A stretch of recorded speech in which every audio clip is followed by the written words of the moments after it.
Hello, welcome to Coach's Corner. We learned in the previous two Guild versus Guild videos how important it is for everyone to watch the maps, because our sectors could come under attack at any time. We also learned how to place defensive armies into our sectors and how to add goods to our guild's treasury. And lastly, we also learned that you can design your city to be effective in performing your role for the guild, whether you are a farmer, a fighter, or a hybrid player. Some guild members are farmers. Several farmers are needed in each age where we own sectors on the Guild versus Guild map. The farmers are our primary suppliers of treasury and defensive armies for their age. Some of our members are fighters. These players go into battle frequently to conquer sectors and to defend the sectors we own. They tend to have high attack and defense boost and produce many units to use in battle. Today, we are going to learn about the third and immensely crucial role of the hybrid player, also called a replacer. Hybrid players are similar to fighters, are involved directly in the action anytime our guild is either attacking a sector or trying to kill an enemy siege. But the hybrid player has a different job from the fighter. While there are times the hybrid player may choose to help in battle, they have other key responsibilities so our guild is successful during the sieges. When we are attacking, the hybrid player is the one who will set sieges and also replace the siege army when needed. This allows the fighters to focus on battling. Hybrid players also replace our defensive armies when we are killing sieges to defend our land. Because of this, sometimes we call a hybrid player a replacer. Hybrid players who do not have the correct age of units for the siege can still help by watching other maps. When our enemies notice we are busy fighting on one map, they like to focus on attacking a different map because they are hoping we are too busy to notice. So when we are in battle, this is the most important time for those not involved in that battle to watch the other maps.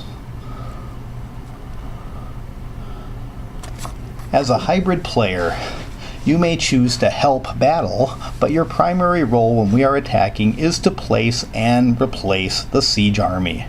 Here is what it looks like when our siege army is getting attacked and thus losing pips. On the map, these red cross sword symbols mean our siege army just lost a pip. On the army management window, when viewing the siege army, you can see those pips disappear. When they are all gone, our siege will be down. It is important that we decide beforehand when our siege goes down whether or not we will be starting another siege.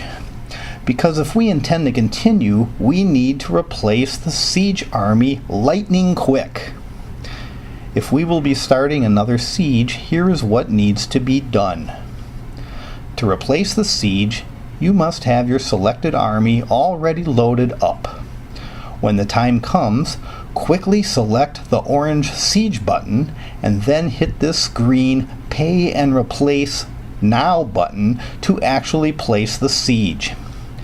It helps to know exactly what this window looks like so you know where to place your cursor to quickly get the siege started.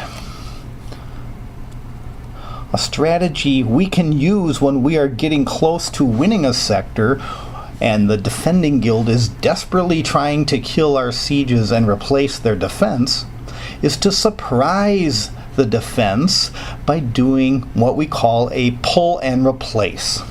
That is, deleting the siege army while there is still a small number of points on it, and then replacing it quickly. The hope is that the defense will still be fighting the siege and thus not be ready to replace their defense armies. Also, near the end of a siege, we do not want to let the other guild add any defense armies while our siege is down. So it is important to have your next siege army ready to go and replace the siege quickly. If the defense is able to add defense armies between sieges, it is usually best to stop replacing the siege army and just let the battle end. Continuing to place sieges on a sector that we will not win is a waste of our treasury and of our units.